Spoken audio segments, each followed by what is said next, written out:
igualmente pueden hacerme las preguntas que quieran. Y pues el día de hoy vamos a hablar propiamente de las actividades económicas que trata la geografía política, ¿no? Porque, bueno, es necesario entender que también la economía como disciplina, como ciencia, si se quiere, pues habla en general de las actividades económicas, pero la geografía pues pone un énfasis en la cualidad espacial, el lugar donde se realizan estas actividades económicas en el mundo y cómo hay influencias directas o recíprocas, tanto de las actividades humanas como del medio sobre las actividades humanas. Lamentablemente no nos va a dar tiempo de hablar a detalle sobre cómo, dónde, por qué se realizan ciertas actividades en ciertos espacios geográficos, pero bueno, yo espero que esto les dé una idea de las actividades a las que se dedica el estudio de la geografía política, que en cierto sentido pues también son las actividades más importantes, las actividades económicas más importantes del ser humano y las cuales también tendrán que ver mucho con nuestra siguiente sesión, que será sobre población, también en el marco de este módulo 3. Comenzamos. Un segundo.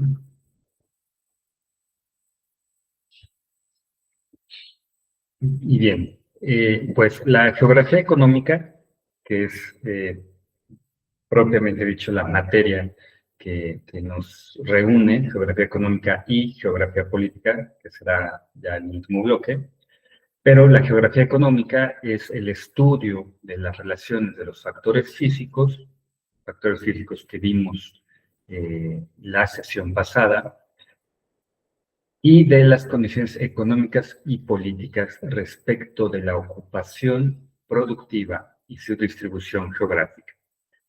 Esto significa las actividades económicas y su localización física en el mundo, en la geografía, en la hidrosfera, en la litosfera, como parte de la biosfera también, y por supuesto la atmósfera, ¿no? En el mapita, aquí agregado a la presentación, pues pueden ver una división arbitraria, un tanto arbitraria, de las regiones del mundo. Nosotros económicamente nos ubicamos en Norteamérica, económicamente, culturalmente somos más bien de Latinoamérica o Hispanoamérica. Sudamérica como otra región, el norte de África, el África subsahariana, el Pacífico australiano, el sudeste asiático, el este de China, el sur de Asia, con India, Pakistán, Afganistán, Bangladesh, por supuesto, Medio Oriente Central. Ahora Europa, pues abarca toda la Unión Europea, hasta los países bálticos, y por supuesto Rusia y las exrepúblicas soviéticas del centro de Asia también pueden considerarse pues como un espacio regional de comercio y de economía. Esta subdivisión, repito, es ilustrativa y es nada más, es muy arbitraria la división, por supuesto, pero es más que nada ilustrativa. Bueno, esa es la definición de geografía económica. Entonces, cuando hablemos de geografía económica, estamos hablando de actividades económicas y su localización física en el mundo. En ese sentido, como bien sabemos, la economía divide los sectores, las actividades en tres sectores principales. El primario, el secundario y el terciario. Aquí, ojo, el terciario suele estar relacionado con los servicios. De hecho, abarca los servicios, incluidos los servicios médicos, los servicios educativos. No obstante, para la geografía económica, estas actividades pues escapan de su interés, ya que su realización no depende tanto del medio físico. Por supuesto, se realizan en ubicaciones específicas, en ciudades, ¿no? Principalmente, pero la influencia del medio físico es menor al resto de los sectores. En ese sentido, pues las actividades primarias son aquellas que son esenciales para la subsistencia, para la alimentación, se aprovechan de la biosfera, de las condiciones geográficas, físicas. Tenemos que son la pesca, la agricultura, la silvicultura, todo lo relacionado con la naturaleza en su estado vivo, ¿no? Vivo que después lamentablemente pasa a muerto, ¿no? Con la ganadería, por ejemplo, la pesca, etcétera. Pero bueno, es parte de una actividad económica y de aprovechamiento de estos recursos naturales. Las actividades secundarias son primordialmente la minería y la industria. La minería pues hace uso de los recursos naturales que puede extraer de la litosfera, de la capa de la tierra, o también del interior, obviamente no muy adentro, porque no podemos llegar tan lejos hasta el momento, pero pues básicamente trata de la extracción de minerales y de la transformación de materias primas en productos manufacturados. Ojo, una cosa son los recursos naturales y otra cosa son las materias primas. Por supuesto, están muy interrelacionados, pero usualmente las materias primas son aquellos materiales que la industria va a utilizar para generar otros productos, mientras que los recursos naturales, pues es todo aquello que está a disponibilidad para ser utilizado. Las actividades terciarias, como señalábamos, para el caso de la geografía económica, pues tratan principalmente del transporte y el comercio. El transporte de gran escala, como estos barcos cargueros enormes, el transporte aéreo, el comercio internacional, etcétera. ¿Qué dinámicas tiene, por ejemplo, en una región? Ok, dentro de las actividades primarias tenemos 4 grandes grupos que tienen a su vez subgrupos. En el primero están la caza y la pesca. Hay 3 tipos de caza y pesca que se estudian actualmente, que son la caza y pesca de manutención, la pesca comercial en agua dulce y en litorales de latitudes bajas, y la pesca en litorales, en bancos y en alta mar de latitudes medias. ¿Cuál es la diferencia? Bueno, la caza y la pesca de manutención, de hecho, se realiza en todo el mundo que haya cuerpos de agua y pues es donde el pescador saca sus pececitos para pues su consumo propio, ¿no?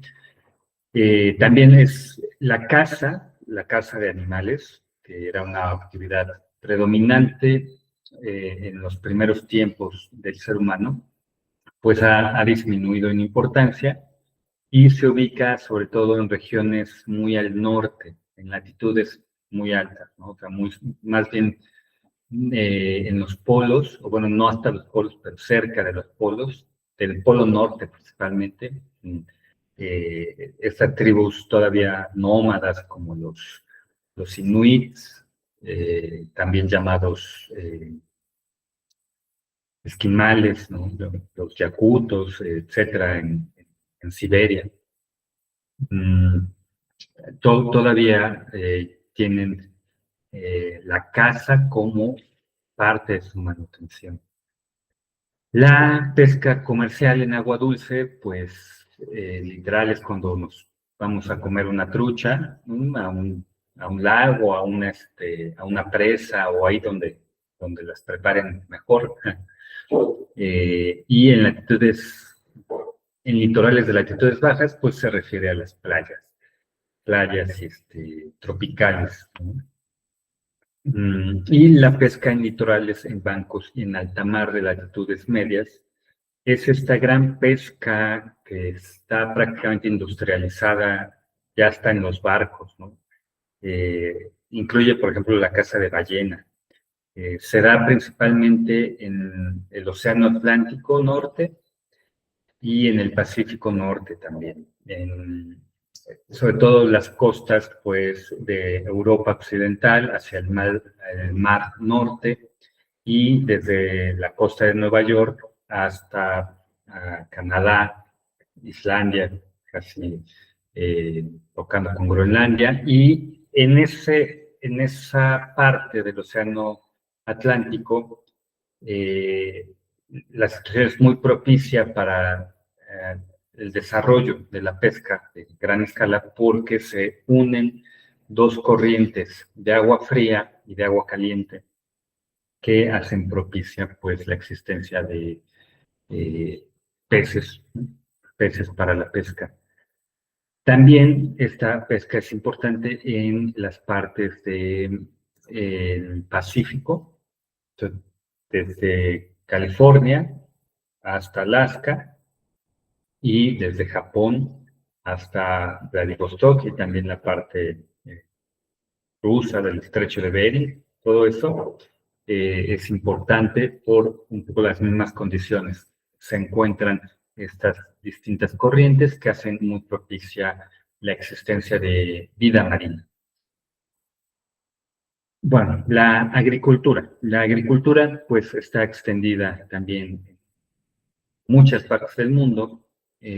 Los distintos tipos son agricultura primitiva de manutención, agricultura comercial de plantación en los trópicos, el cultivo de fibras comerciales, la agricultura intensiva de manutención en las zonas monzónicas, eh, la agricultura mediterránea, de donde vienen las aceitunas, ¿no? El cultivo de granos en tierras semiáridas, la economía agrícola mixta, la industria lechera y la producción de tabaco. Digo, creo que por su nombre se explican en su mayoría, pero bueno, es importante señalar ejemplos como por ejemplo la agricultura vitivinícola, ¿no? Que es propia de la agricultura mediterránea, en el cual se cultiva la uva, la vid, para hacer vino principalmente. O en el caso, por ejemplo, del cultivo de fibras comerciales, México llegó a ser un importante productor de nequén,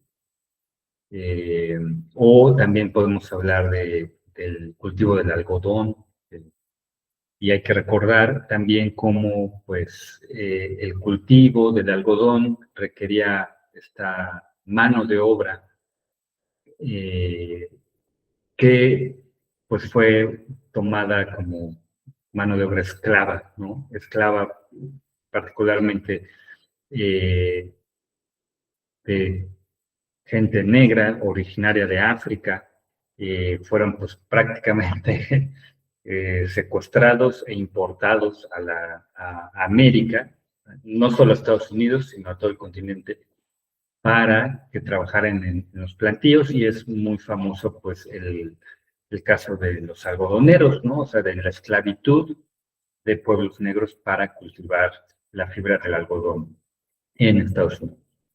Hay un escritor, William Faulkner, estadounidense, que te recomiendo leer, que habla sobre la situación de los negros en el sur de Estados Unidos, entre otras cosas, y pues parte de esta vida esclava que llevaban.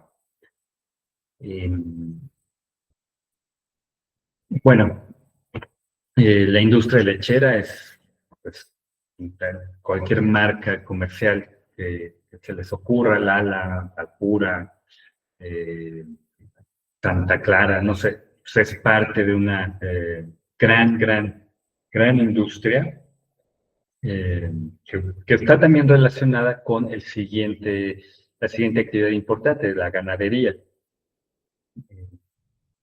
En la ganadería tenemos el pastoreo nomádico y la ganadería comercial.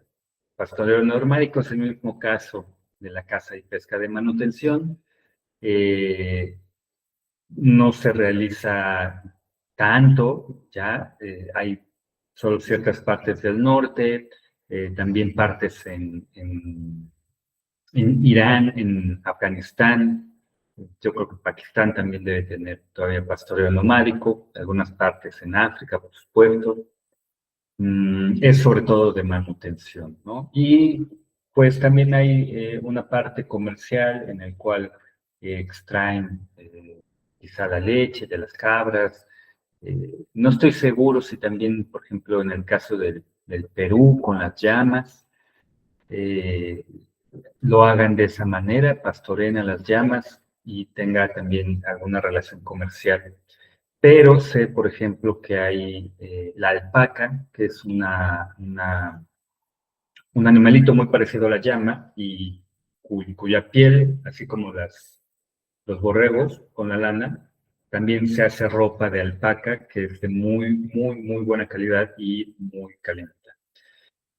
Entonces, pues básicamente esa es la parte con el pastoreo y en Irán todavía estoy muy seguro que hay mucho pastoreo nomádico. La silvicultura, o también llamada explotación de recursos forestales, bueno, ha pasado a este término de silvicultura porque explotación forestal tenía una connotación más bien, pues, depredadora, ¿no? Y pues con la idea de silvicultura se busca más bien tratar de que sea una actividad sostenible, ya que la explotación de los bosques a nivel mundial, pues ha sido desde mucho, pues, tal cual, depredadora. Se cree que hasta un 15% de los bosques han desaparecido a nivel mundial por la explotación del ser humano. Imagínense, en todo el mundo es una cantidad enorme. Y las actividades que se tienen es la explotación extractiva y de recolección de productos de los bosques, la explotación de bosques maderables, y la industria de la celulosa de madera, literal para hacer papel. Papel que es muy importante o ha sido muy importante hasta ahora para la civilización, en virtud de que gracias al papel se pueden hacer libros mediante los cuales se mantiene la memoria del ser humano y el conocimiento de cómo se hacen las cosas. Y bueno, hay grandes explotaciones en Estados Unidos, en Rusia, en los bosques tropicales de México, por ejemplo, y muchas veces de manera ilegal también, en la selva del Amazonas también se explota y se busca mucho las maderas finas, ¿no? Como la caoba, el ébano. Y eso también, pues, conduce a ciertos problemas ambientales porque no toda la selva tiene, o sea, no es una selva homogénea de árboles de caoba, ¿no? Sino que hay un árbol de caoba por acá, hay otro árbol de caoba más alejado y todo está rodeado de vegetación. Entonces, el ser humano lo que llega es a quitar toda la vegetación indiscriminadamente para talar un solo árbol. y pues eso tiene un impacto enorme en la biosfera, por supuesto, y en pues el equilibrio de los lugares selváticos. Y bueno, ¿Qué tal, Roberto? Bienvenido. Ok, las actividades secundarias, como ya mencionamos, son la minería y la industria, y en ellas tenemos las siguientes actividades. Minería incluye la extracción de materiales de construcción no metálicos, de metales preciosos y diamantes, productos minerales como fertilizantes, metales no ferrosos, mineral de hierro y metales que se alean, carbón, claro, petróleo y gas natural, y el agua como fuente de energía y para usos industriales. Como bien saben, pues los minerales no están distribuidos de manera uniforme en el mundo, ¿no? Entonces, muchas veces industrias o cierto tipo de industrias en un país requieren los minerales que están en abundancia en otro país. Curiosamente, suelen estar en abundancia en países no desarrollados. Entonces llegan las empresas extranjeras a extraer indiscriminadamente estos materiales y pues también generan grandes problemas, no solo eh, sociales, no solo ambientales, sino también sociales, políticos. Hay, de hecho, un artículo en los materiales del módulo 2, si no me equivoco, al final, que habla sobre el coltán en el Congo, ajá, y cómo ha sido un mineral muy necesario para la industria actual eh, de semiconductores, etcétera, pero que ha traído grandes problemas, crimen, explotación, casi esclavitud, etcétera. Petróleo, gas natural, pues es fundamental para el mundo, sobre todo para el mundo industrializado de Occidente. Y pues estamos, digo, no estoy seguro que pueda pasar, pero vemos, por ejemplo, a Estados Unidos que está amenazando a Venezuela con una intervención armada, usando la excusa del narcotráfico, pero lo cierto es que pues Venezuela es el principal poseedor de reservas probadas de crudo, de petróleo, que es estratégico para Estados Unidos. Entonces, más que preocuparse por el narcotráfico, porque el narcotráfico hay en todo el mundo y Estados Unidos es además el principal consumidor de drogas a nivel mundial, y no hace, en lugar por reducir, ¿no?, ese consumo, sino trata de atacar a los supuestos productores, eh, pero realmente hay un trasfondo geopolítico y geoeconómico, como es pues mantener cierto control sobre estas reservas que son prácticamente estratégicas. Bueno, si va a atacar o no Venezuela, pues está por verse. Ya ha hecho estas demostraciones atacando unas lanchitas ahí, pero bueno, esperemos que no pase a más, ¿no? Porque al final quienes sufren en las guerras son siempre la gente inocente. Y bueno, el carbón también es una fuente de energía muy importante para el mundo. China, por ejemplo, es uno de los principales consumidores, y pues el carbón y el petróleo, el gas natural, ¿para qué sirven? También para la producción de energía eléctrica, o sea, energía con la cual alumbramos nuestras casas, con la cual cargamos nuestro celular, prendemos la televisión, la computadora, etcétera. Es quizá lo más importante de la sociedad contemporánea, la energía, ¿no? ¿Y cómo la obtenemos? Pues usualmente se obtiene a través de la quema de petróleo o la quema de carbón. También las hay, las hidroeléctricas, por supuesto, también como hace referencia, agua como fuente de energía. Por supuesto, también hay la energía nuclear, la energía solar, etcétera. Pero la fuente de energía más accesible es, hasta el momento, el petróleo y el carbón. Lamentablemente también son las fuentes más contaminantes.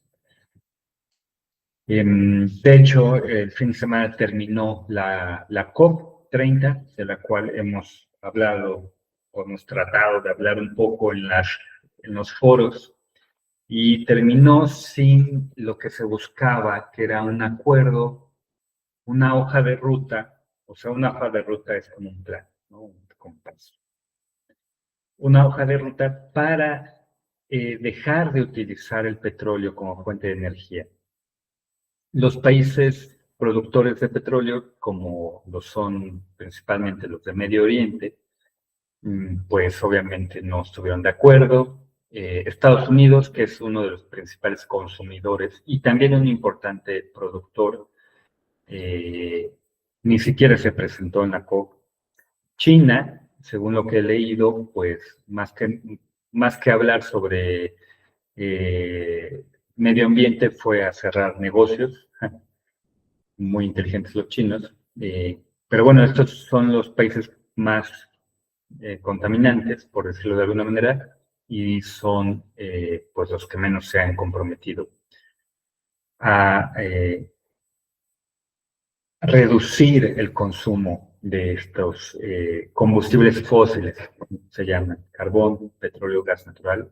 Es de lo que hablamos cuando hablamos de combustibles fósiles.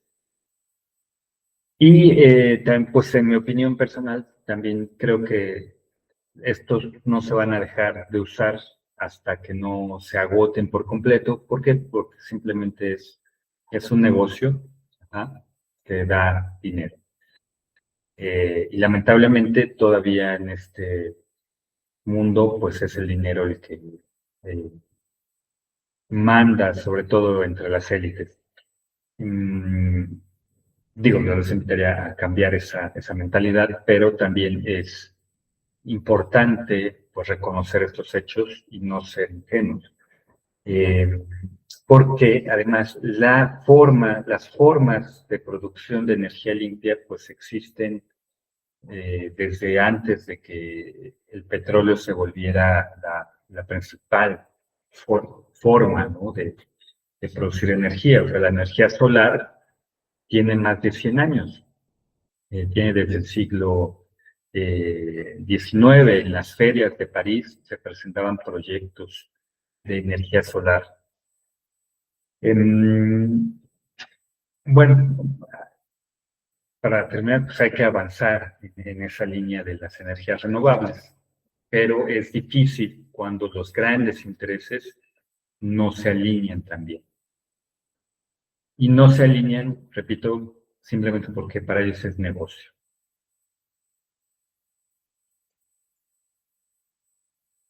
Y bueno, también quiero acotar esto. El hecho de generar energía barata, pues incide directamente en toda la vida de las sociedades humanas, porque pues todo lo producimos actualmente con necesidad de energía. También nos trasladamos con necesidad de energía.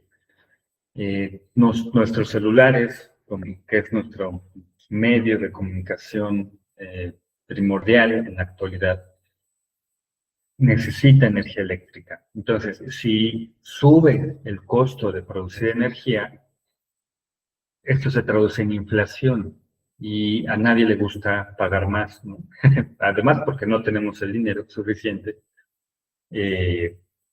pues eso incide también en otros consumos. Vaya, la inflación nos empobrece. Entonces, un aumento de la energía, del costo de producir energía, incide en el costo de producir y de brindar servicios, en todo, en todo. La energía pasa por toda la actividad humana. Por eso es un tema muy, muy peculiar, muy estratégico, diría. Y bueno, la industria relacionada, por supuesto, con la minería y con el sector primario también, porque de ahí se extraen materias primas para que la industria las transforme. Se divide en industria del hierro y del acero, industrias que producen artículos de metal y manufacturas de maquinaria industrial eléctrica y agrícola, fabricación de equipo de transporte, manufactura de productos químicos y fabricación de textiles y ropa. Por supuesto, cuando hablamos de industria y hablamos de países industrializados, ya nos va dando una idea de que la economía y la sociedad que se dedican a estas actividades, pues han aumentado como un paso, ¿no?, en su estructura económica, ya que la industria, y sobre todo de gran tamaño, pues requiere mayor infraestructura, de mayor conocimiento, de mano de obra cada vez más especializada. ¿No? Y también, pues, la industria o sea, fue como la tendencia, o sea, todos los países tendieron a la industrialización durante el siglo XX, finales del XIX y todo el siglo XX. Y entonces los países más importantes o los países más avanzados se decía que eran países industrializados. Hacia finales del siglo XX, con la llegada también del neoliberalismo, que impulsó la globalización y la entrada de China a este juego de relaciones económicas y su apertura a las inversiones, pues generó el fenómeno de la deslocalización o offshoring o outsourcing, que llevó a muchas industrias a trasladar su producción a países donde fueran más barato producir. ¿Ah? Por supuesto, esto ha tenido una incidencia en los países donde esta industria se fue. Por ejemplo, Estados Unidos, en el cual ahora Trump clama o reclama que las empresas regresen sus industrias a Estados Unidos para poder generar o devolver el empleo a los estadounidenses. Pero lo que pasa con Estados Unidos y otros países desarrollados es que la base de la economía de esas economías avanzadas ya no es tanto la industria o el producir en suelo propio, sino el diseñar en innovar en la creación de nuevas herramientas, de nuevas formas de producir, de nuevas medicinas, etcétera. Ese es el valor añadido que tienen. Y además, al hacerlo, al construirlo en otros lugares donde la mano de obra es más barata, pues les agrega competitividad en el mercado, ¿no?, global. El problema es que Estados Unidos, o bueno, el problema que ve Trump es que no hay empleo en las industrias, etcétera, pero lo repito, es porque la economía entonces está en otro plano, ¿no? Entonces, no ha formado a su propia sociedad en las necesidades de de la economía nueva, de esta economía del conocimiento. Pero bueno, más adelante ahondemos en eso.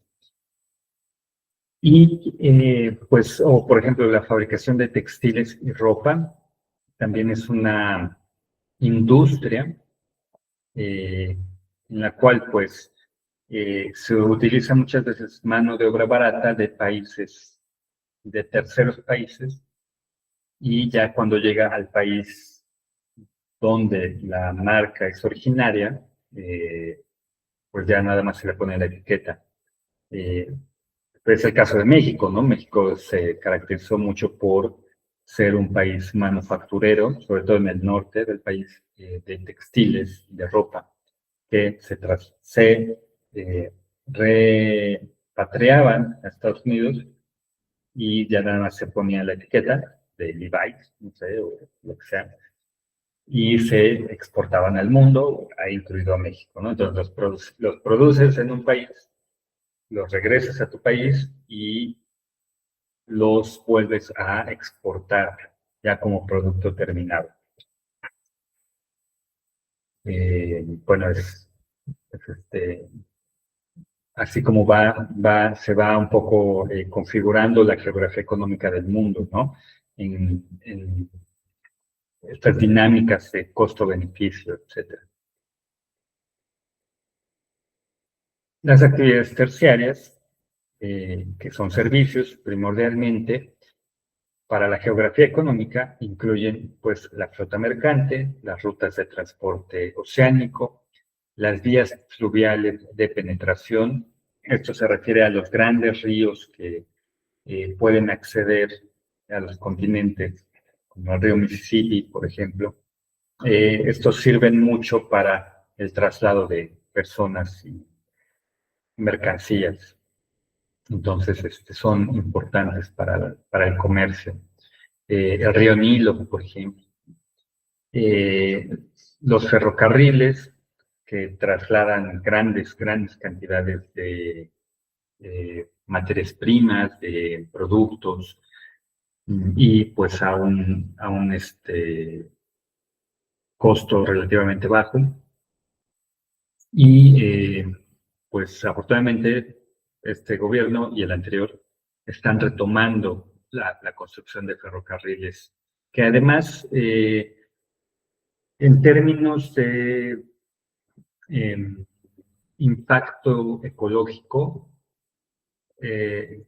tienen un menor impacto ecológico que, por ejemplo, el transporte aéreo, que es más contaminante. Y también tiene la capacidad de trasladar menos mercancía que un tren. Entonces, ahí es también estratégico tener buenas vías de comunicación a través de ferrocarriles. Carreteras y transporte por medio de vehículos de motor, ¿no? Los trailers famosos, y repetimos el transporte aéreo. Seguramente han visto cómo estas grandes empresas de paquetería como FedEx o DHL o UPS tienen pues hasta lugares con aeropuertos propios para su flota aérea, en el cual pues no sé, a lo mejor llegan de Europa, aterrizan en Estados Unidos, cargan con nuevos paquetes, vienen a México, descargan, cargan, regresan y vuelan otra vez ahora a Asia, no sé. También es una industria, una actividad muy importante en el mundo contemporáneo. Y todas o casi todas las grandes aerolíneas tienen transporte aéreo de carga. Así, si ven las grandes aerolíneas del Golfo Pérsico, de los Emiratos Árabes, de Qatar Airways, que es una de las mejores aerolíneas de transporte de pasajeros, también tiene su rama para el transporte aéreo de carga. Emirates también, ¿no? Bueno, y de hecho debe ser mejor negocio que solo transportar gente. Bueno, pues la geografía económica trata, repito, de las ocupaciones productivas y se propone explicar por qué ciertas regiones sobresalen en la productividad y la exportación de distintos artículos y por qué otras son importantes en la importación y utilización de dichos productos. Volvamos al ejemplo de China, ¿no? O sea, China, cuando abrió su economía para la inversión extranjera,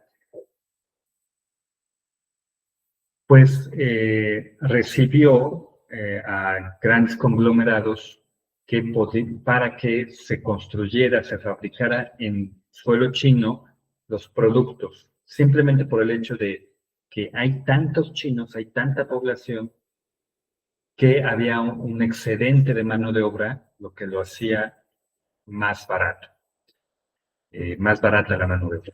¿Ah? Y pues su traslado a California, por ejemplo, pues era relativamente sencillo, aunque lejano, pero sencillo, mmm, por vía marítima, ¿no?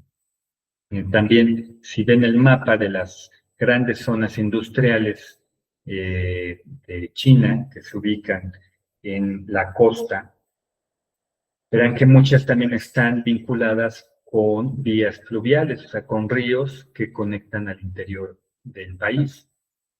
¿Por qué? Porque gracias a eso se puede trasladar materias primas y personas hacia los centros de producción. No solo ese medio, pero bueno, era importante, es importante todavía, es como los ríos conectan a las economías.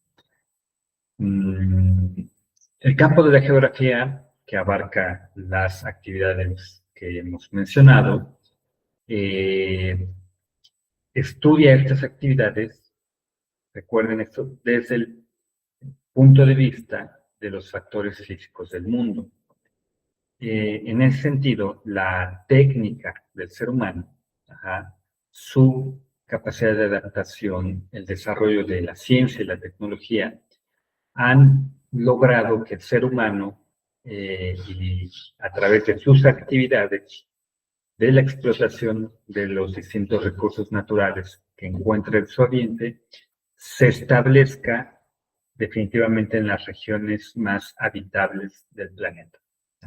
En zonas templadas, en zonas con acceso a agua potable, en zonas que son adecuadas para la agricultura.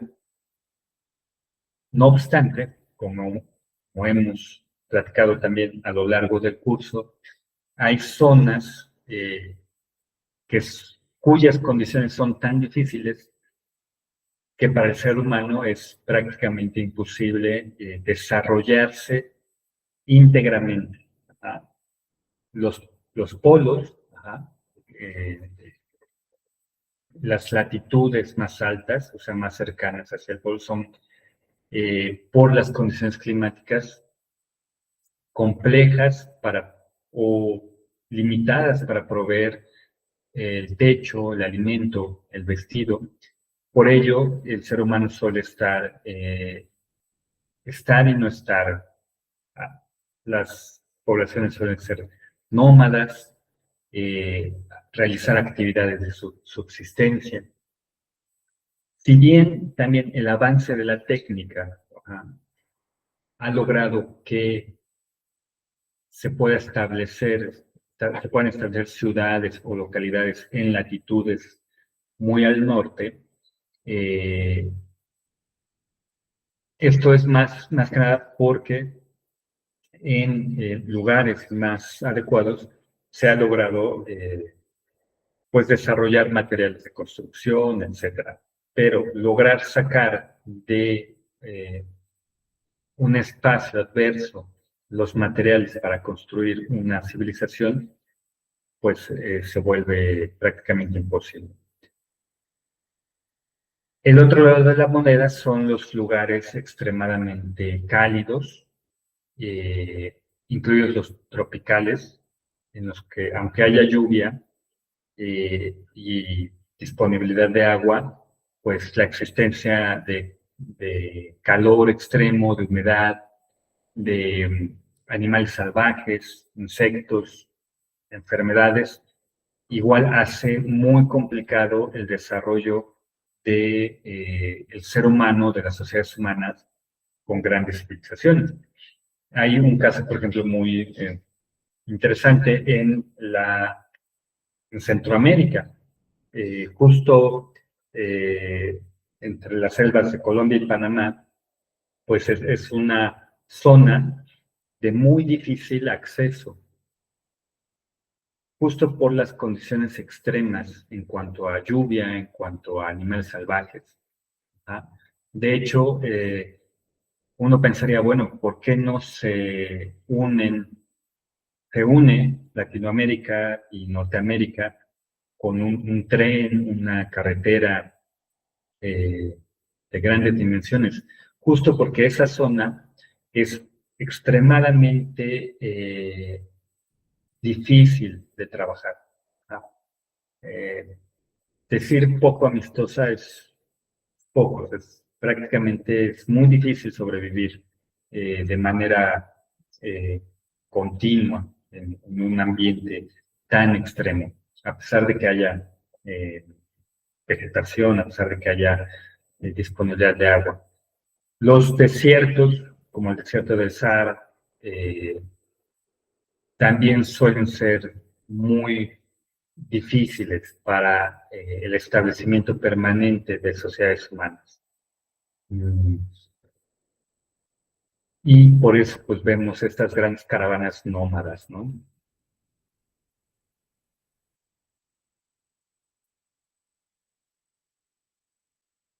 Algunos impactos que, que, tiene, que tienen las actividades económicas en la población, como también ya lo hemos venido comentando, son, por ejemplo, el empleo. Observar a qué se dedica la mayoría de las personas en una economía nos habla del estado de ese país, ¿no? Por ejemplo, si la mayoría de las personas se dedican a actividades primarias, eh, pues hablamos de que es una sociedad principalmente agrícola, rural. Si se dedican a servicios, si el grueso de la población se dedica a los servicios, pues podríamos decir que está altamente desarrollada, porque cuando se habla de servicios, pues se habla de infraestructura, se habla de grandes ciudades, de universidades, de centros de investigación, eh, que necesitan de un sector primario y un sector secundario ya establecidos. O sea, se necesita industria para construir estas grandes ciudades, se necesita una buena base de desarrollo agrícola para alimentar estas ciudades. Y, por supuesto, cuando se tiene esta clase de economías, dos procesos se tecnifican. ¿Ah? La agricultura se tecnifica y entonces requiere menos gente. Y la gente que se dedicaba a esto, pues a lo mejor ahora se dedica a la industria, pero cuando la industria se tecnifica, igualmente pasa. La gente queda con la necesidad de otras actividades, entonces pasa a los servicios, ¿no? Y a lo mejor estudia medicina o estudia relaciones internacionales o finanzas o cosas por el estilo. Y su actividad se convierte en prestar un servicio. Calidad de vida y economía pues van relacionadas. Una sociedad más desarrollada pues usualmente ofrece mejor calidad de vida, aunque bueno, quizá habría que tomar esta idea con un poco de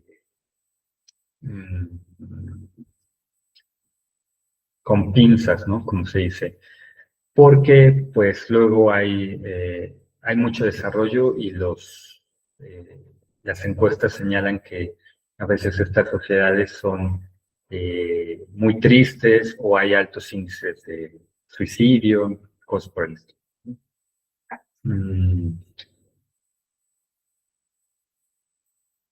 La migración por oportunidades laborales, pues es un fenómeno que México experimenta no solo como un país que expulsa población que busca oportunidades laborales, sino también un país que recibe población por oportunidades laborales y un país que sirve de tránsito a grandes conglomerados que buscan oportunidades laborales. ¿Qué sentido? Bueno, ustedes saben perfectamente que hay localidades en México que es ya una tradición, o sea, ni siquiera ya una necesidad, una tradición, irse a los Estados Unidos a buscar trabajo.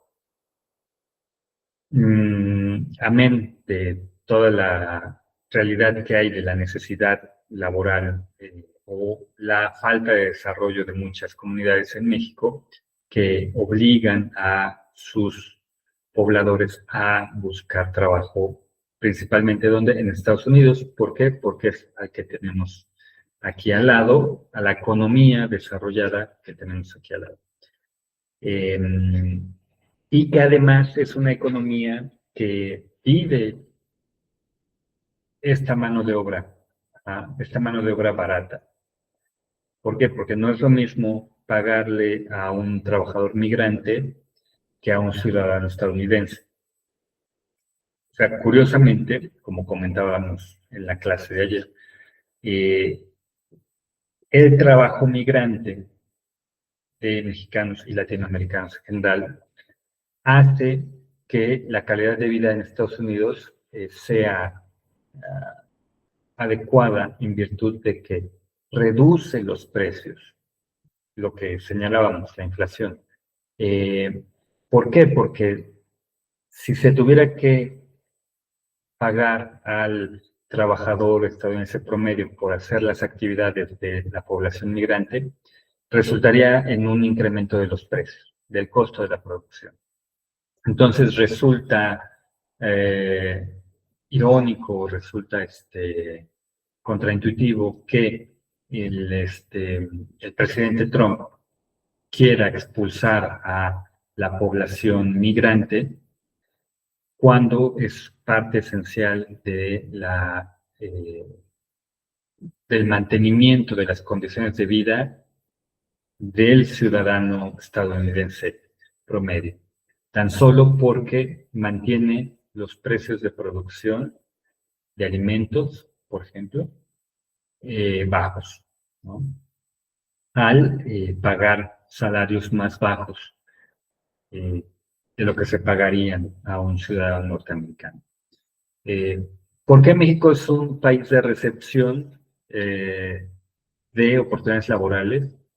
Sobre todo para ciudadanos de países desarrollados que no encuentran trabajo en sus países o que no les alcanza para vivir cómodamente en sus países, pero que tienen trabajos a distancia que les permiten trasladarse a países como México, en los cuales su sueldo pues es 3 veces mayor o tiene una capacidad adquisitiva 3 veces mayor y ocurre o fomenta este fenómeno de la gentrificación.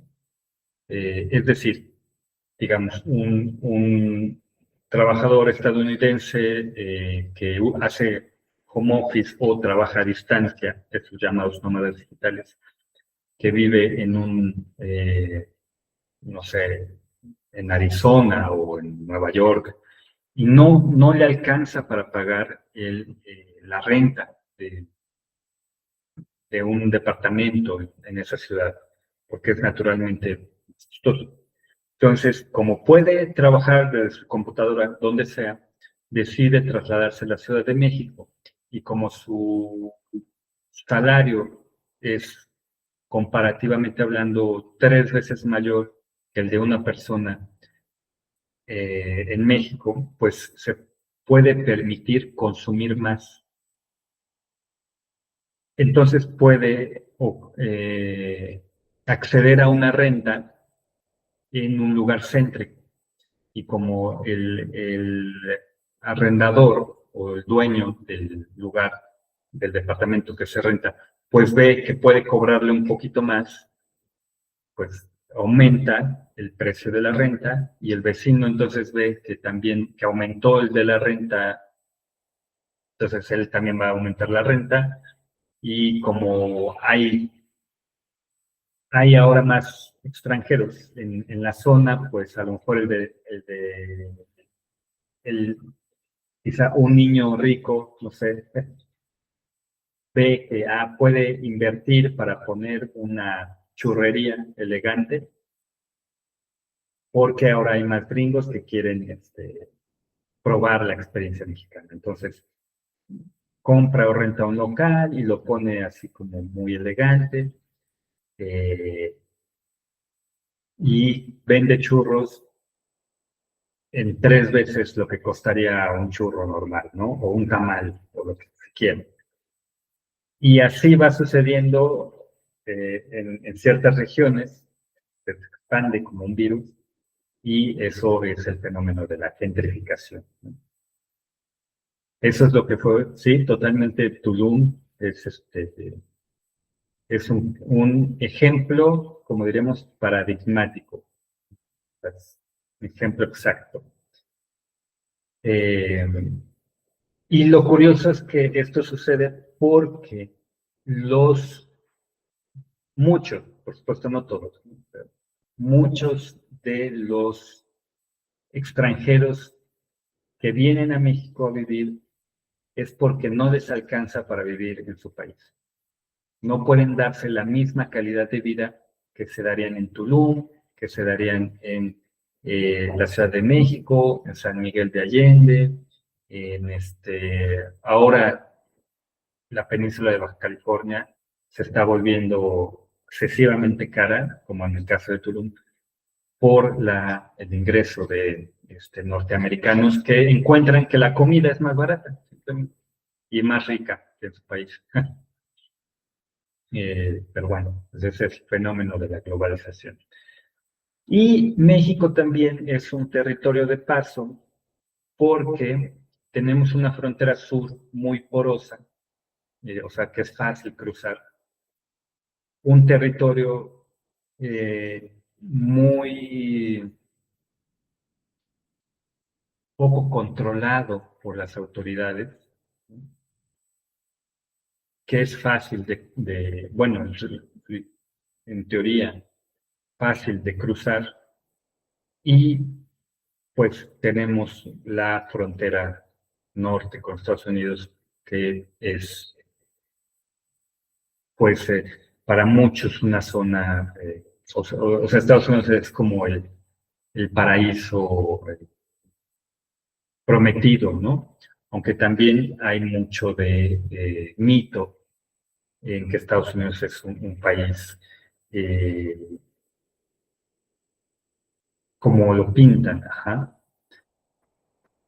Los mexicanos se van a para su calidad de vida, así es, y los extranjeros vienen a México para aumentar su calidad de vida. Claro, totalmente. Es las contradicciones de la posmodernidad. Eh, sí, sí, sí, unos quieren irse allá y los otros quieren venirse acá, y pues sí, curioso, ¿no? No sé eh, cómo llegamos a esto. Bueno, lo cierto es que si ganas, imagínense, eh, el salario promedio en México es de 12,000 pesos. Para una persona, para una sola persona, vivir en la Ciudad de México con 12,000 pesos es muy complicado, muy, muy complicado. Tendrías que vivir en las afueras de la Ciudad de México, lo cual,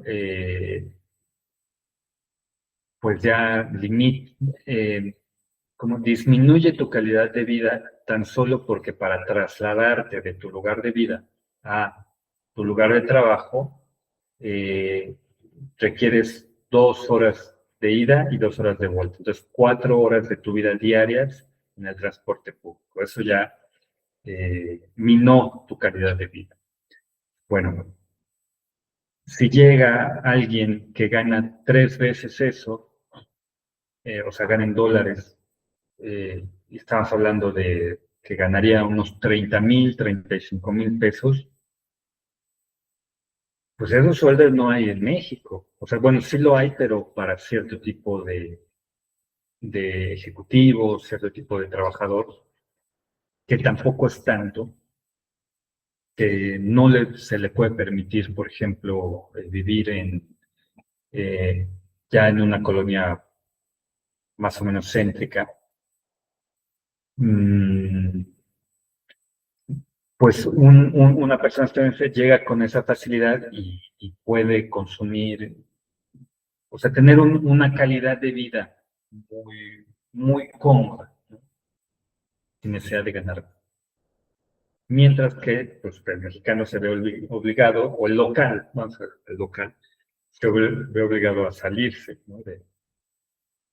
de su zona tradicional, lo cual disminuye su calidad de vida. Entonces, ¿qué puede decir? Oye, sí, mejor me voy a buscar un trabajo a Canadá, ¿no? Donde la calidad de vida es, o sea, donde voy a vivir sin inseguridad, por ejemplo, ¿no? Porque aquí en el lugar del Estado de México, se lo digo por experiencia, porque yo vivo en el Estado de México, pues hay mucha inseguridad, no hay servicios públicos adecuados, etcétera.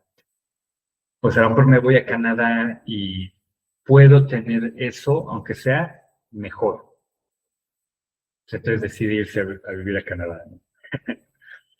Eh, pues, contradicciones de la posmodernidad. Entonces, sí, hay migración por oportunidades laborales, y a lo que iba con todo este discurso es que la posición geográfica de México es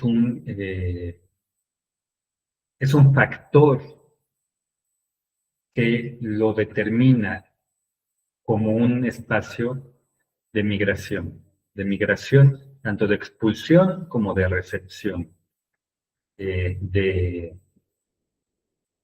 de migración y como tránsito de migración.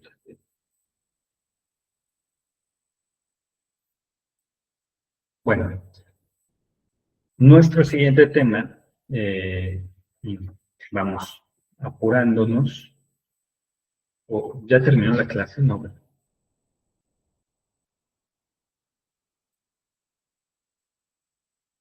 no, todavía no. Pero sí ya nos apuramos. Es el de la integración de bloques económicos. Ajá. La integración de bloques económicos se define como la eliminación de manera progresiva de las fronteras económicas entre países. Mm, Naturalmente, pues la más famosa integración económica es la Unión Europea. La Unión Europea está aquí en el mapa. Pero cuando hablamos, por ejemplo, del TEMEC, pues hablamos de un proceso también de integración económica de América del Norte, o del Mercosur, en el sur, hablando de las regiones. Mm, los BRICS no serían un proceso de integración aún, aunque pues están en una línea importante, ¿no? de coordinación, y pues hacen un eje así: Brasil, Sudáfrica, India, Rusia.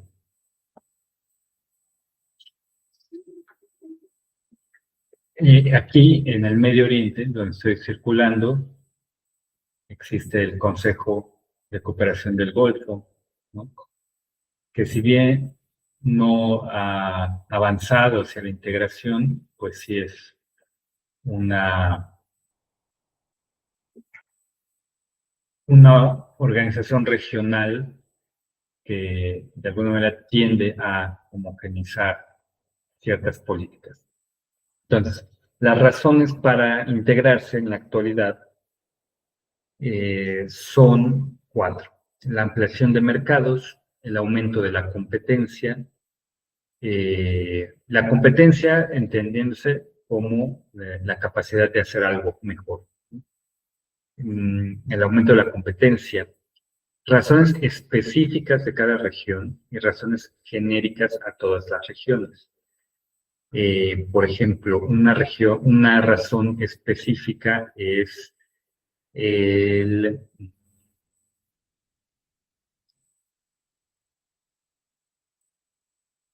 no sé, la necesidad de la complementariedad de la economía, ¿no? A lo mejor en una parte, en un país producen alguna materia prima y en otro la procesan, la industrializan o la transforman. Entonces, solo ahí hacen eso y por eso deciden entrar en un proceso de integración. Sería una razón como muy específica.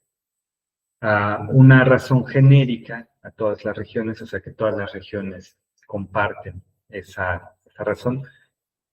Yo creo que la más representativa pues es la proximidad geográfica. Usualmente las regiones económicas o la integración de bloques económicos sucede en regiones geográficas adyacentes o integradas, como veíamos al principio, ¿no? América del Norte, Europa, pues geográficamente son cercanas. Asia Central, ¿no?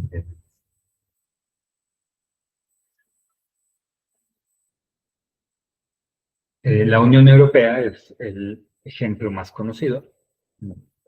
Actualmente, pues, cuenta con una moneda única en la mayoría de los países y hay libre circulación de personas y de bienes, además de la coordinación de varias políticas económicas.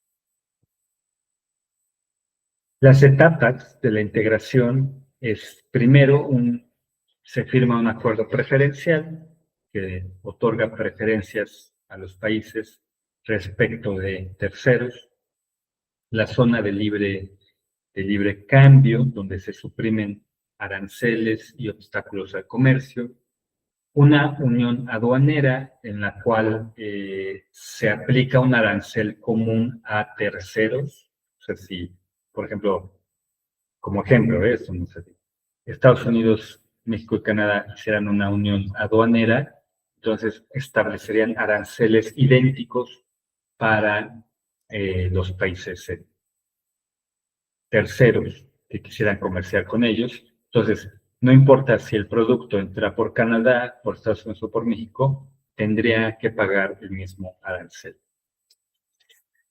El mercado común, además de todo de lo anterior, se eliminan los obstáculos internos al comercio, al movimiento de personas y de capitales, así como de servicios.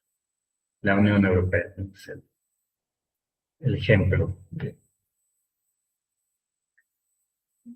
Bueno, el mercado único es igual a lo anterior, siempre es como acumulativo, ¿no? El mercado único a lo anterior añade la eliminación de fronteras físicas y fronteras fiscales y fronteras técnicas, o sea, hay una homogeneización para hacer un mercado único. En unión económica se establecen políticas para toda la unión. La unión monetaria le da una moneda a la unión, igual a la Unión Europea. La unión económica plena, pues representaría una unión completa de la economía en la cual, pues, los países ya no tendrían ningún tipo soberanía sobre sus políticas económicas. Y la unión política, que es la creación de una nueva entidad política. A mí solo se me ocurre la Unión Soviética como un tipo de esta integración en la cual, pues, aunque no lo pareciera, eran varios países que integraban una unión con una moneda única, con una unión económica plena, con una moneda única, aunque pues desde fuera pareciera un país, en realidad eran varios países unidos, aunque muy, muy integrados. Yo creo que en las materias futuras de economía verán más a detalle este proceso.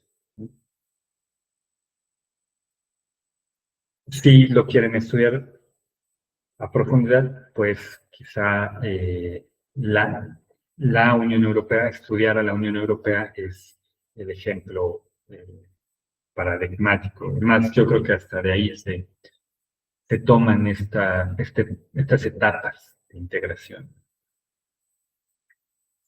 Y bueno, quiero compartirles algunos conceptos de la geografía económica y las relaciones internacionales, que es importante que conozcan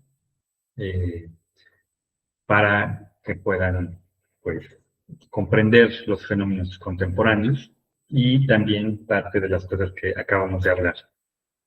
Geoeconomía, ¿no?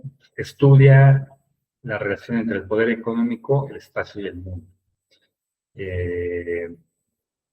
Es una forma también de ejercer poder o de tratar de explicar cómo los estados ejercen poder mediante armas económicas. Por ejemplo, lo que estamos viendo con Trump y sus amenazas constantes de poner aranceles, que yo creo que carecen de toda racionalidad, pero cuando se usan racionalmente, pues sí existen objetivos detrás, ¿no? Objetivos políticos. Competitividad es la capacidad de enfrentarse a la competencia en los mercados interiores y exteriores. Se distinguen la competitividad-precio, es decir, la capacidad de producir a menor precio que la competencia, y la competitividad estructural. Darle valor agregado, incluir alguna tecnología avanzada en este producto, ¿no? Por ejemplo, China, pues tiene esta competitividad-precio. ¿Por qué? Porque puede construir prácticamente lo que quiera en un precio más económico que cualquiera. Y cada vez se acerca más a tener una competitividad estructural. ¿Por qué? Porque sus productos son cada vez más avanzados y están superando a, pues, los tradicionales productos de alta calidad que se hacían en Estados Unidos, en Europa. Eso es interesante. Porque además está combinando esta competitividad, ¿no? O sea, lo está haciendo más barato, lo está haciendo mejor o mucho mejor, con valor agregado. Esto podría traducirse en el siguiente concepto: productividad, la capacidad de producir mejor y a un menor precio, utilizando los recursos de forma más eficaz.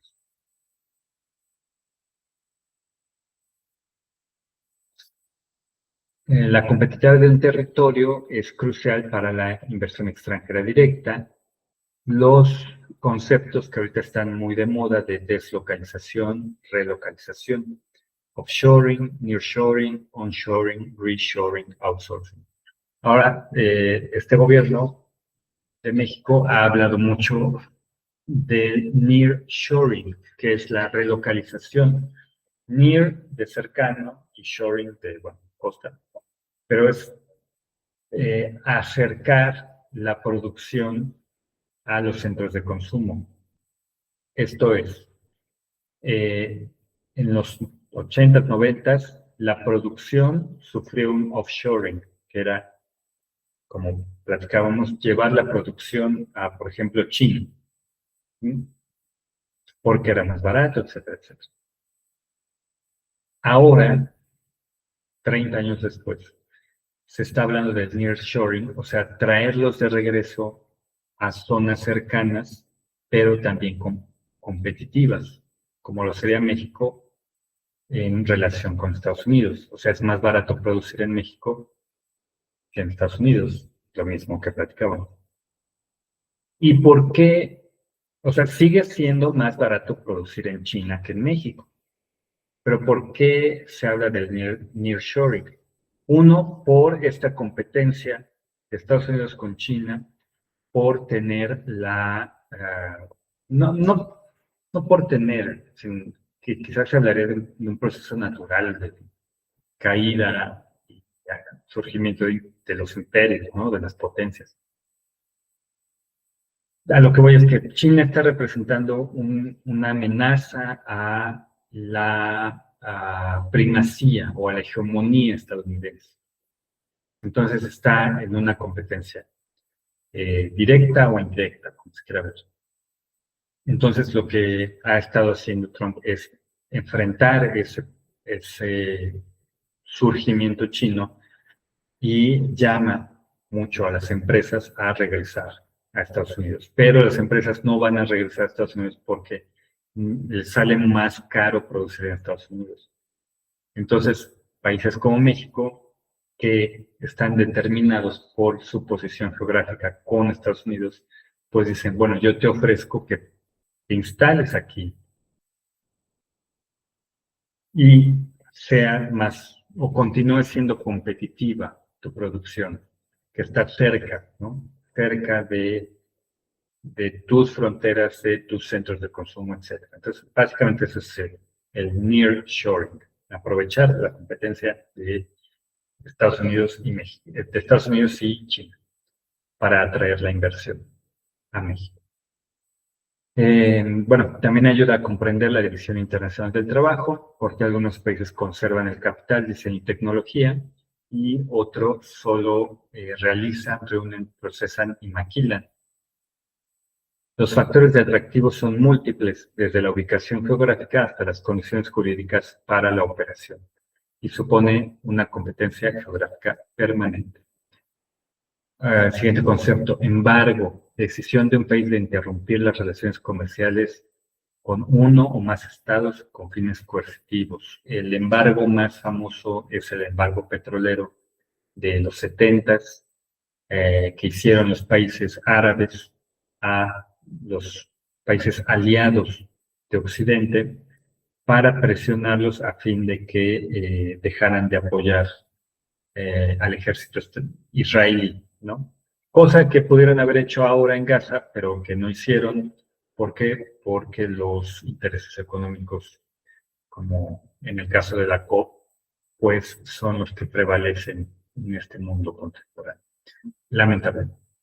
Canal marítimo, pasaje cavado en istmos para unir dos mares. Canal de Panamá, Canal de Suez, Canal de Kiel, son estratégicos, pues porque por ahí pasan barcos cargados y reducen el tiempo y costo de traslado. Materias primas, como señalábamos, no son solo los recursos naturales, sino que son productos en bruto extraídos del suelo, proporcionados por la agricultura a la silvicultura, que la industria transforma en productos acabados o semiacabados. Hay abundantes, como el hierro, escasos, como el oro, las maderas preciosas, estratégicos, como el uranio para la energía nuclear o el petróleo para todo. Y la competencia por materias primas puede ser origen de guerras, crímenes, sobreexplotación, daño al medio ambiente, generadora de economías rentistas, o sea que dependen solo de la extracción, caso de muchos países africanos, violencia y desigualdad. Proteccionismo, lo que está tratando de hacer Trump. Estrategias económicas que concebidas para proteger a un país de la competencia de los demás, limitando el número de sus importaciones. Región, lo que hablábamos al principio, un espacio que presenta una gran unidad, pero que no dispone de una soberanía política. Puede aplicarse tanto a espacios relativamente limitados como a conjuntos de tamaño continental.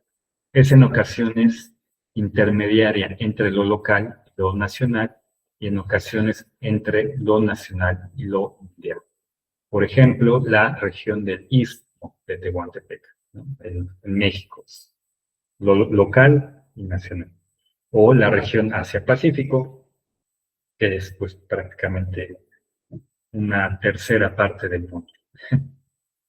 Multinacional, pues se utiliza constantemente para hacer referencia a empresas implantadas en varios países. Supranacional es un término poco utilizado, pero sería en referencia a organismos internacionales que teóricamente tienen un poder superior al Estado-Nación o cuyos miembros reconocen una autoridad superior a la suya.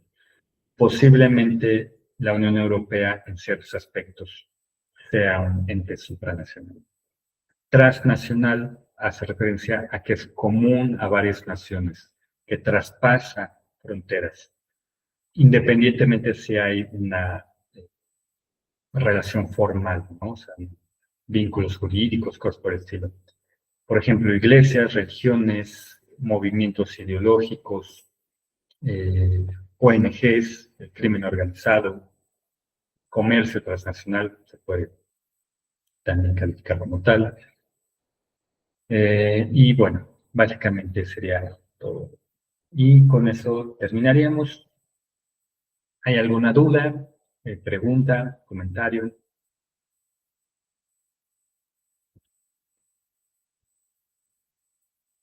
Ah, este mapa, se me olvidó, ya también se me olvidó.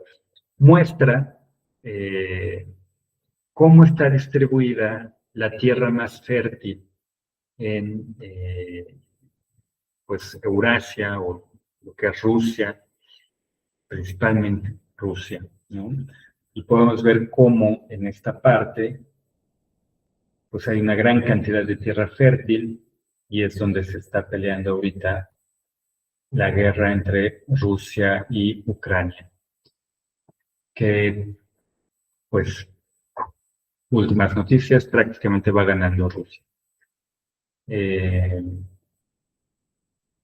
Interesante, ¿no? La distribución. Entonces, es una región geográfica importante. Sí, sí, Roberto, dime.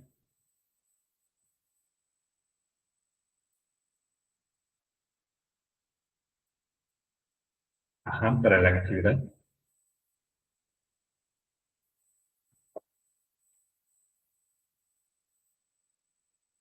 Sí, sí.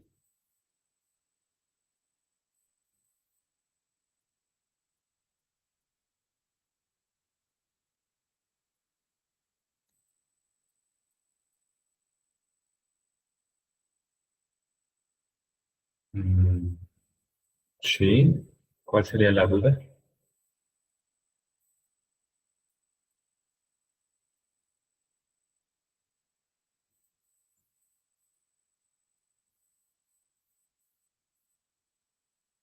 Ajá, las dos geometrías.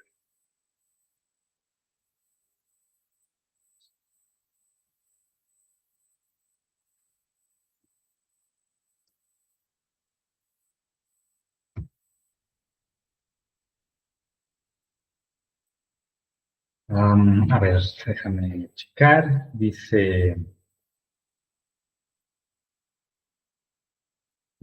elabora un reporte donde, a partir de la información cuantitativa y cualitativa que consideres necesaria, describas el impacto que tienen las 12 métricas elegidas en la implementación de los ODS.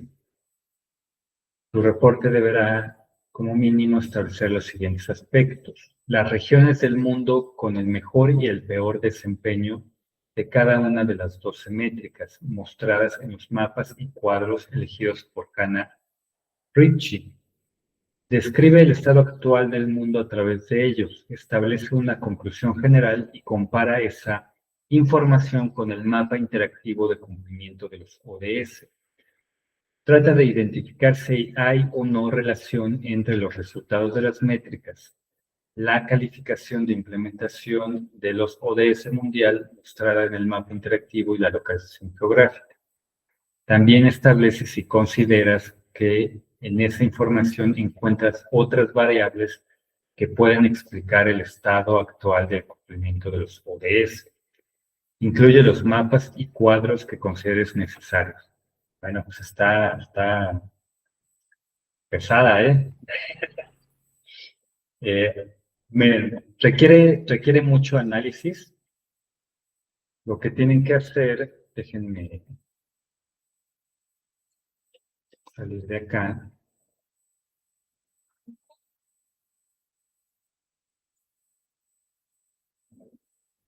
Y les voy a compartir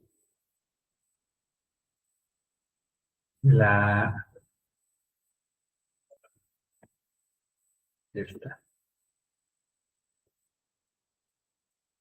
Ok, supongo que ya la ven, ¿no?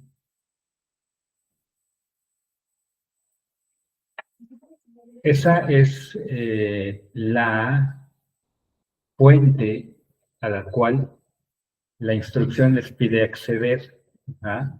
En el punto, las regiones del mundo con el mejor y peor desempeño de cada una de las 12 métricas mostradas en los mapas y cuadros elegidos por Hannah Ritchie.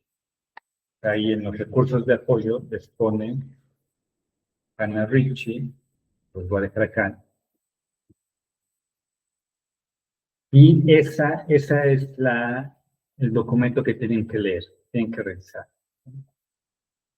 Está en inglés, no sé si hablan inglés, pero creo que pueden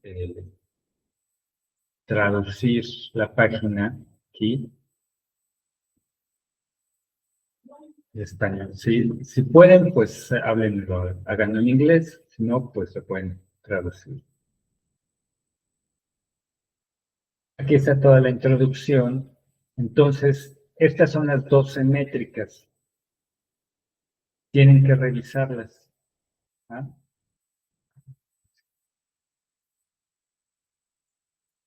O sea, tienen que leerlas y tienen que compararla con el mapa interactivo del cumplimiento de los ODS. Ese mapa interactivo está en la segunda fuente, en la misma página. Ajá. Que es esta. Déjenme ver si puedo compartir.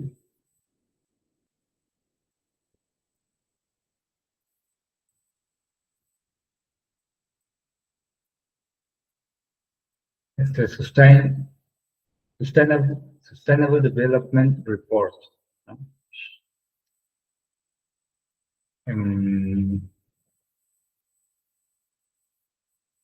Aquí está el mapa. Entonces, tienen que leer estos y esto y compararlo. Ajá. Pues,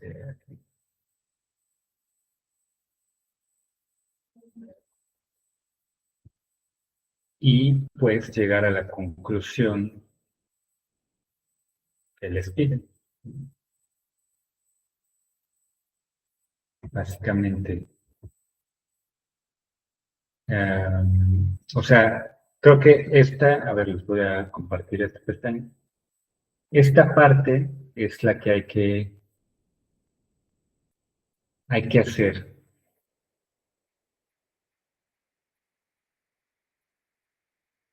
Es importante, ¿no? Sí, es una tarea un poco pesada, pero interesante. O sea, tienen que comparar las 12 métricas de Hannah Ritchie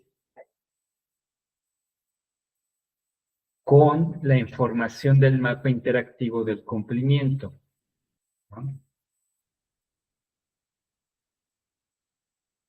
y hacer un reporte.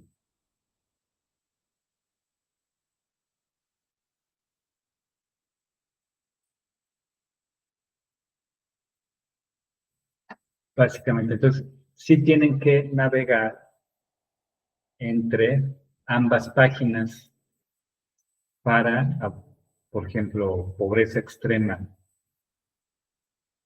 Y déjenme checar la otra.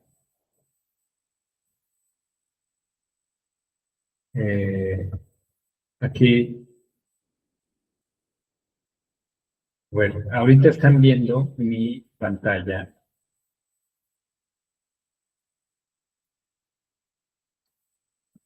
Esta es la de Hanna. Ajá. Y habla sobre el porcentaje de la población que vive en pobreza extrema. Y aquí lo tienen en 2024. Y esta es para, ahora están viendo la página del reporte de desarrollo sustentable, en el número 1. Entonces tienen en número 1 que es sobre pobreza. Aquí, por ejemplo, el número 2 es de cero hambre. El número 6 es de agua limpia. Es eso. Las leyendas, el color señala cómo está el cumplimiento del ODS. ¿Ah? En verde es alcanzado, el amarillo es que permanece, challenges, retos, permanecen los retos, retos significativos permanecen, mayores retos permanecen y en gris es que no hay información. Entonces, por ejemplo, si tenemos a México, México dice que en cuestión de pobreza hay retos significativos que permanecen. Y si vamos a el de Hanna, aquí nos dice que no hay datos disponibles para 2024, ¿no?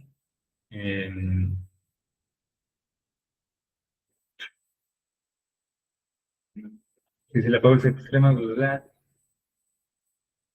No hay datos disponibles. Bueno, a ver, vamos a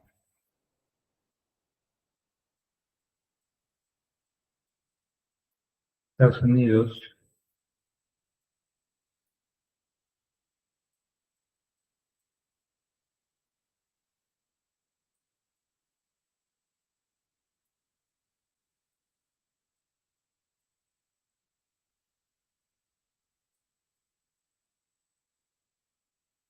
En México, en Estados Unidos. Estados Unidos, okay.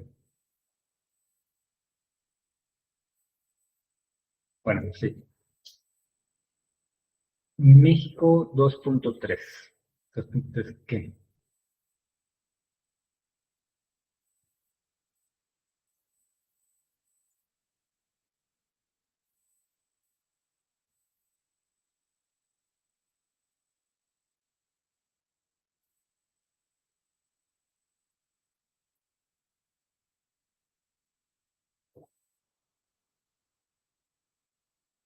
Miren, aquí ya eh,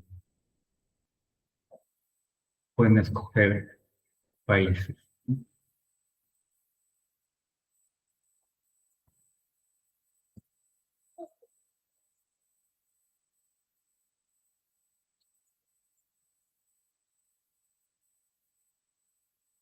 Ok, pues la tarea es elabora un reporte donde a partir de la información cuantitativa y cualitativa que consideres necesaria, o sea, ustedes eligen la información cualitativa y cuantitativa, describas el impacto que tienen las 12 métricas elegidas en la implementación de los ODS. Y debe establecer las regiones del mundo con el mejor y peor desempeño. O sea, el reporte debe decir qué regiones tienen el mejor y el peor desempeño en cada una de las 12 métricas. ¿ah? Y deben identificar si hay o no relación entre los resultados de las métricas, la calificación de implementación de los ODS mundial, mostrada en el mapa interactivo, y la localización geográfica.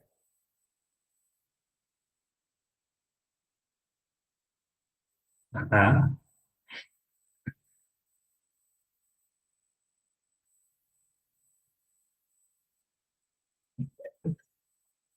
Bueno, miren, la verdad, sí, Adriana, no te preocupes. Es compleja, está complicada la tarea. Traten de hacerlo como mejor lo entiendan, pero básicamente comparando los países con mayor desarrollo y con menor desarrollo, de mayor cumplimiento y menor cumplimiento en las distintas métricas. O sea, en estas 12, ¿ah? ¿Quiénes, ¿quiénes redujeron la pobreza? ¿En dónde aumentó el PIB per cápita? ¿Cuál es el estado de la población? Etcétera, etcétera. Y también su relación con los objetivos de desarrollo sustentable. En la siguiente clase vamos a hablar más de cuestiones de desarrollo y de población. Entonces, no se apresuren a hacer la tarea. Si quieren, vayan explorando estas 2 páginas y y yo creo que en la próxima clase platicamos un poco más sobre esto, porque, digo, estas tareas yo no las hago, las hacen otras personas, no sé quién,